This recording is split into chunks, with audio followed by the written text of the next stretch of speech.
You are given two strings, s and t, count how many distinct subsequences of s equal t.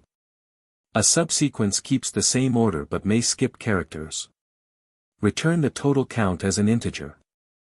Example 1, s is rabbit and t is rabbit. All three ways appear together.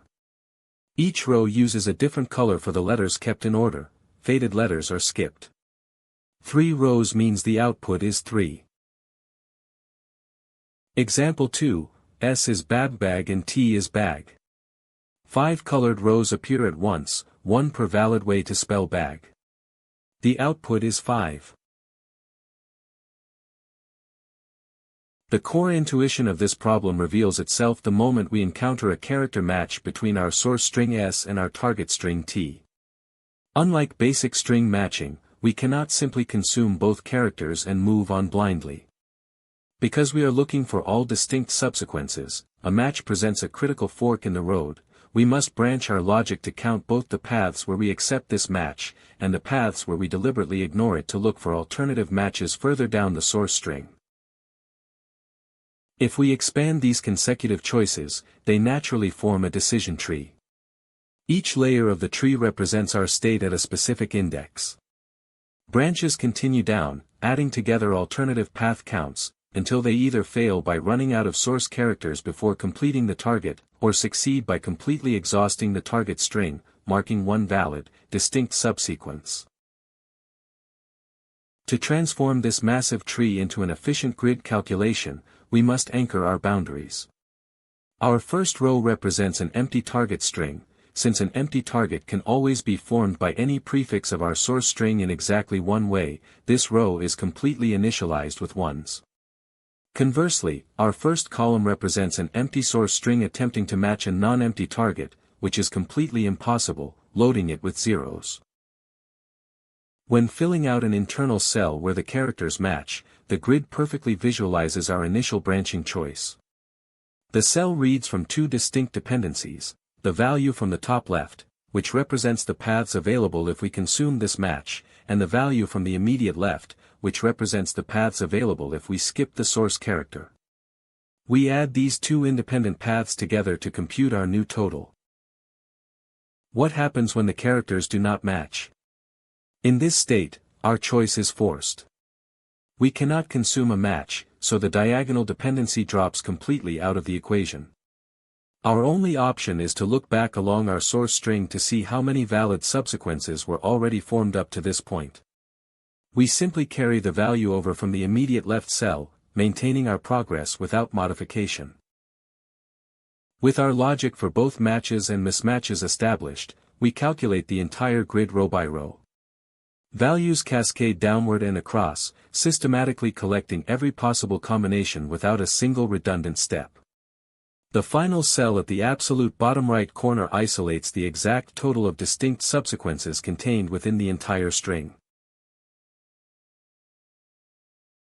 We translate our intuition into a 2D matrix structure. We allocate a full grid table of size m+1 by n+1, anchoring our base case by filling the entire top row with ones. This establishes the rule that an empty target string can always be formed by any prefix of our source string in exactly one way. We then evaluate our state transitions cell by cell.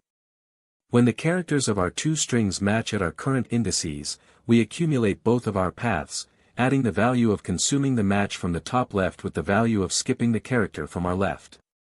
If they mismatch, our choice is forced. We simply carry over the value from our left neighbor to maintain our progress. We can optimize our space significantly. Notice that computing a cell only requires data from the previous row and the current row's left neighbor. By collapsing our matrix into a single 1D array and running our inner loop backward from right to left, we safely read our older top left values before overwriting them, bringing our space down to linear. We can push this optimization even further. In typical datasets, our target string T is significantly shorter than our massive source string S. By conceptually flipping our grid dimensions, making our 1D array track the smaller target size m instead of n, we dramatically shrink our memory footprint to the absolute minimum required to resolve the problem.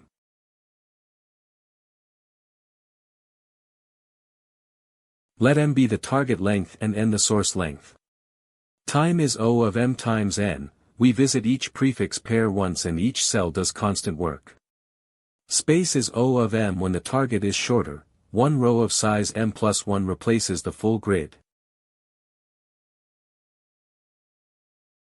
Function number distinct takes source string s and target string t. Set m to the length of t.